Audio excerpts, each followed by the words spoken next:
मैं जिक्र करूंगा अंकिता भंडारी का, जिसको वैश्यवृत्ति के धंधे में धकेल रही थी भाजपा सरकार का नेता। नरेंद्र मोदी की सरकार को इस देश की बेटियों का अपमान करने से, इस देश की बेटियों का बलात्कार करने से, इस देश की बेटियों की हत्या करने से कोई नुकसान नहीं होता है। ये उदाहरण आपके सामने है, चाहे वह बिल्किस बानो के रिहाई के बाद गुजरात के चुनाव जीतने का मामला हो। बहुत दुख की बात है, हमारे देश की पहलवान बेटियों का यौन शोषण हुआ, उन्हें सड़कों पर आके बोलना पड़ा। ये कोई झूठी बात भी नहीं है। मैं आपके माध्यम से दावे से कह सकता हूँ, जो हमारी दादी माँ बन गई होंगी, उनका कभी यौन शोषण हुआ होगा, उनकी हिम्मत नहीं पड़ती ये बोलने की। उन जवान बेटियों ने कहा हमारा यौन शोषण हुआ।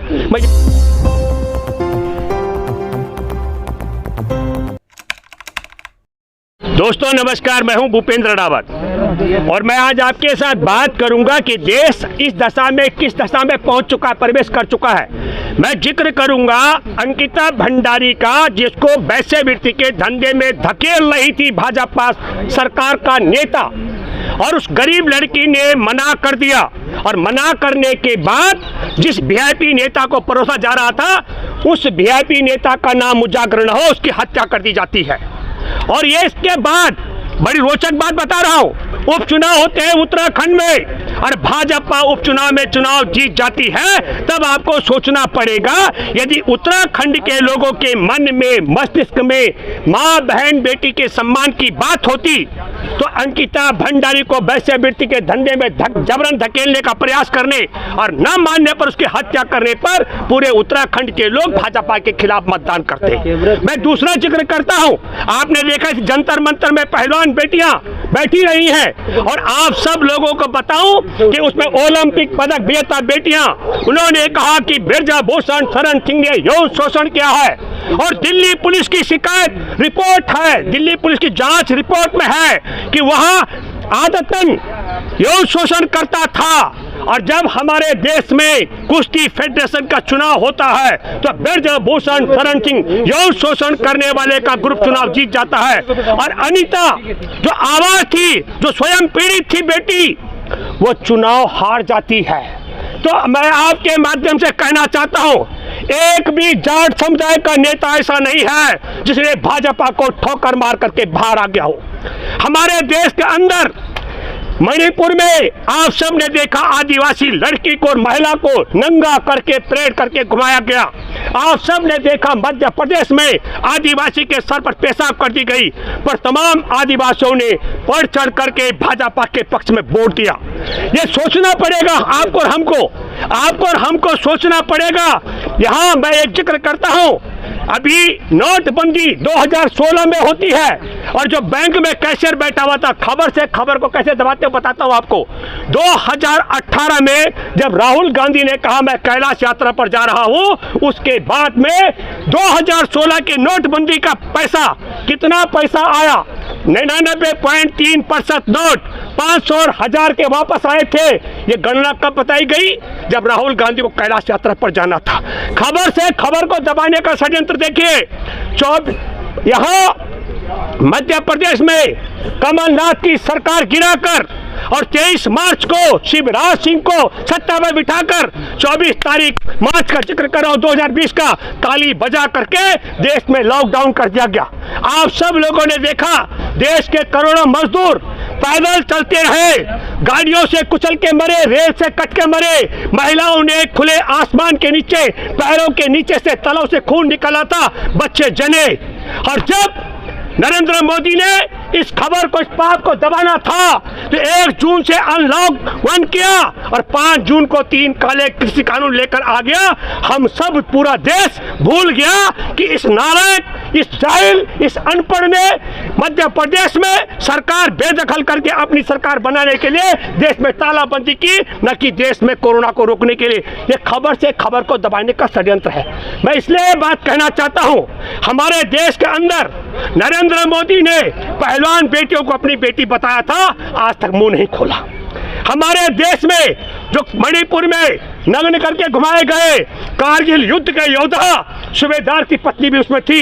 हमारे देश के, मैं शर्म की बात है, हमारे देश के जवान और देश के सेना के अधिकारी आज भी उस भाजपा के साथ खड़े हैं जिसके राज में एक सूबेदार की पत्नी को नंगा करके घुमाया गया।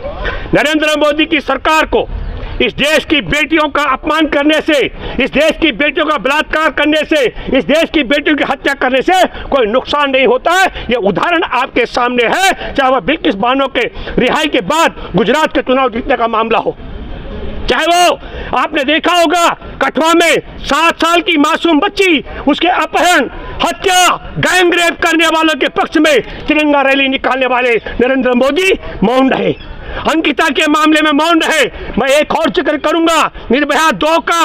किरण नेगी दिल्ली के अंदर 2012 में किस तरीके से उसके प्राइवेट पार्ट में बोतल थी, उसके शरीर पर 29 घाव थे, मरणासन छोड़ा गया था उस लड़की को। हर 2014 में जब मनमोहन की सरकार थी तब उसे सजाए मौत हुई थी उन अपराधियों को, और 2022 में बाइज्जत तो बरी हो गए। मैं इसलिए कहना चाहता हूं कि ना नरेंद्र मोदी मणिपुर के फौजाइन के पक्ष में बोलता है, ना आदिवासियों पर अत्याचार के खिलाफ बोलता है, ना उन्नाव की वह जो कुलदीप सेंगर की पीड़िता उसके पक्ष में बोलता है, न किरण नेगी के पक्ष में मुंह खोलता है, न बिल्किस बानो के, न वह जो मासूम 7 साल की थी, कल्पना कीजिए, उसके पक्ष में बोलता है। और हमारे देश के अंदर ये क्या है? मलिक साहब बैठे हैं, इसने किसानों का अपमान किया, जवानों का अपमान किया, इसने मजदूरों का अपमान किया। घटना देखिए आपके सामने है। हमारे देश में 2019 का जिक्र कर रहा हूं, पुलवामा में जवानों को जिंदा बचाने के लिए जहाजों की मांग कर दी गई थी, मोदी ने जहाज नहीं दिए। और नवंबर में उत्तरकाशी में जो मजदूर फंसे, उन मजदूरों ने कहा, जिन मजदूरों ने अंदर जाकर के मजदूरों की रास्ता बनाया, उन मजदूरों ने कहा वो हमारी तरफ फिट है। जब मजदूर बाहर आए उन्होंने कहा हम बिल्कुल ठीक है।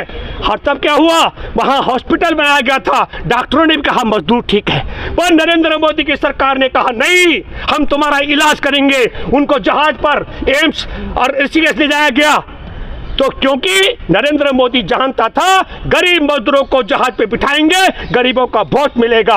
नरेंद्र मोदी ये भी जानते थे, खुफिया एजेंसी की रिपोर्ट थी, जवानों की हत्या कर दी जाएगी। मोदी सरकार जानती थी जवानों की लाशें होंगी, हमारी सत्ता की वापसी होगी। मैं ये बात इसलिए कहना चाहता हूँ, नरेंद्र मोदी को कोई फर्क नहीं पड़ता, संघ सरकार को, कि जवानों की लाशों से वोट मांगनी हो या बेटियों की अस्मिता का मामला उठाना हो। मैं एक बात और आपको माध्यम से कहना चाहता हूँ, बहुत दुख की बात है, हमारे देश की पहलवान बेटियों का यौन शोषण हुआ, उन्हें सड़कों पर आके बोलना पड़ा। ये कोई झूठी बात भी नहीं है, मैं आपके माध्यम से दावे से कह सकता हूँ, जो हमारी दादी माँ बन गई होंगी, उनका कभी यौन शोषण हुआ होगा, उनकी हिम्मत नहीं पड़ती ये बोलने की।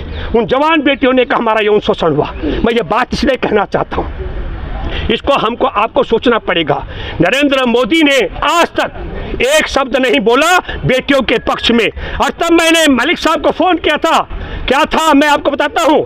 हमारे देश के अंदर एयर शो लगा बेंगलोर में, और उसमें बैठे थे तब थल सेना अध्यक्ष बिपिन रावत।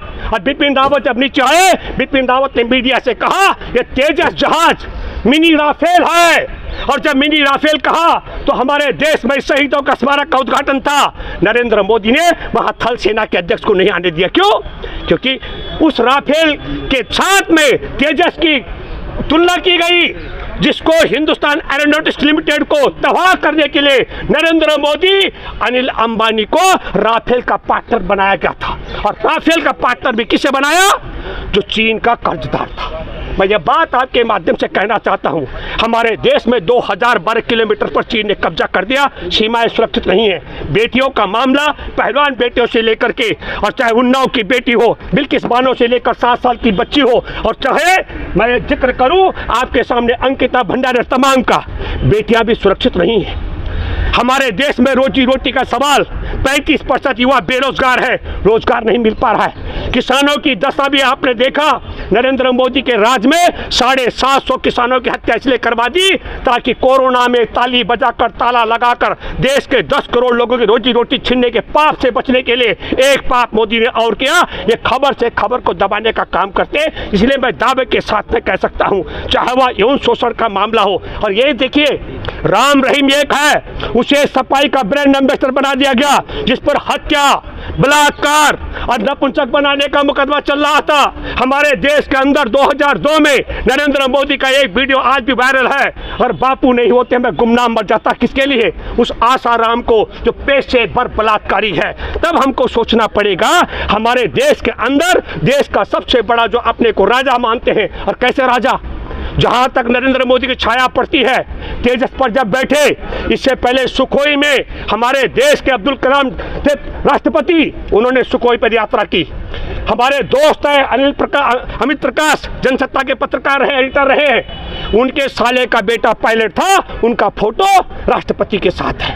पर तेजस में बैठे मोदी, बताइए कितना बड़ा अपमान है। हमारे वायुसेना के पायलट का फोटो नहीं आने दिया गया। सबको लगा देश को इस जाहिल आदमी ने शायद तेजस चलाया है। आप समझ लीजिएगा, जहां मोदी खड़ा होता है वहां देश का हमारा सम्मान, देश के जवान, देश का किसान, देश का आम इंसान और वहां का मंत्री, केंद्र का मंत्री भी खड़ा नहीं हो सकता है जहां मोदी खड़े होते हैं। एक हमारे देश में इतना महामानव है, और दूसरी तरफ एक और व्यक्ति है जो जाता है, मजदूर के गले लग रहा है, सिपाही के गले लग रहा है, किसानों के गले लग रहा है, दलितों के गले लग रहा है, कुलियों के गले लग रहा है। लोग उससे नफरत कर रहे हैं। तब मैं ये कहना चाहता हूँ, देश चाहता है कि देश में ऐसा नालायक का शासन रहना चाहिए जिसकी छाया भी हमारा देश का नागरिक छू न सके, और हमारे देश में ऐसा व्यक्ति आगे नहीं बढ़ना चाहिए जो सबको गले लगाने का काम करता हो। ये देशवासियों ने ऐसी दशा में पहुंचा दिया है। इसलिए मैं कहना चाहता हूँ, काश अगर जाटों में रत्ती भर भी मानवता है तो पहलवान बेटियों के अपमान को लेकर के एक लात मार देनी चाहिए भाजपा को। आदिवासियों के मन में भी प्यार और प्रेम है तो उन्हें लात मार के बाहर आना चाहिए। और इसी तरीके से उत्तराखंड का तमाम लोगों के मैं जिक्र कर रहा हूँ। जी, कुछ सवाल है तो कर सकते हैं आप।